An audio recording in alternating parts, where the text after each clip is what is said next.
On this edition of How to Buy Meme Coins, we will be looking at how to look for the latest and trending meme coins on Dexscreener.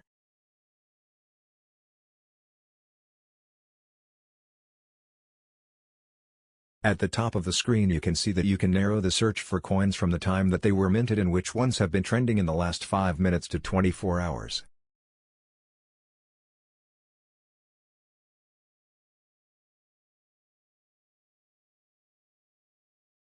If you click on the age category, it will sort the list from the oldest to the newest coins. You will be able to see coins that have been minted over a year ago all the way to newly minted coins minted just seconds ago.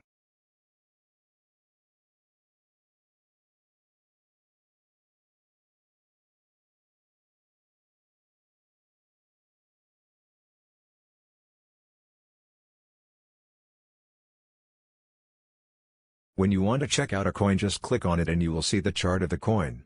In this instance you can see that the coin is just seconds or minutes old. If you look over to the side and scroll down, it will tell you the age of the coin.